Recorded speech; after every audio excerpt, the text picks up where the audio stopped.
শরীফ ওসমান হাদিকে যেখানে দাফন করা হবে সেই জায়গাটি ইতিমধ্যে আপনাদেরকে আমরা ঠিক একটু আগেই দেখানোর চেষ্টা করছিলাম। আর এখন যেটি দেখছেন যে এই মুহূর্তে এখানে সেই কবর খোঁড়ার যে প্রস্তুতি সেটি কিন্তু শুরু হয়ে গিয়েছে এবং আমরা দেখছি যে এখানে রমনা জোনের ডিসি মাসুদ আলম তিনি এসেছেন, জায়গাটি পরিদর্শন করছেন। আমরা ঠিক একটু আগে আপনাদেরকে দৈনিক ইত্তেফাকের মাধ্যমে দেখানোর চেষ্টা করছিলাম যে প্রথম যে স্লটটি রয়েছে সেই স্লটের পাশেই ডান পাশে আরেকটি স্লট রয়েছে, আর আমরা দাঁড়িয়ে আছি ঠিক একটি মসজিদের ছাদে, ঠিক তার পাশেই দ্বিতীয় স্লটে কবর খোঁড়ার কথা রয়েছিল, খনন করার কথা রয়েছিল। ঠিক আমরা দেখছি সেখানেই কিন্তু ঠিক ডান পাশে কবর খনন করা হচ্ছে। সে সাথে জানিয়ে রাখি যে মানিক মিয়া এভিনিউতে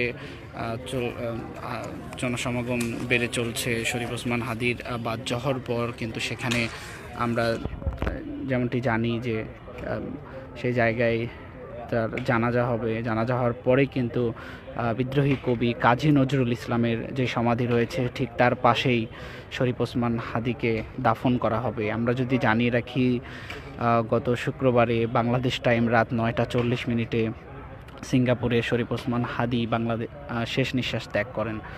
শরীফ ওসমান হাদিকে যেখানে দাফন করা হবে সেই জায়গাটি আপনাদেরকে দেখানোর চেষ্টা করছি।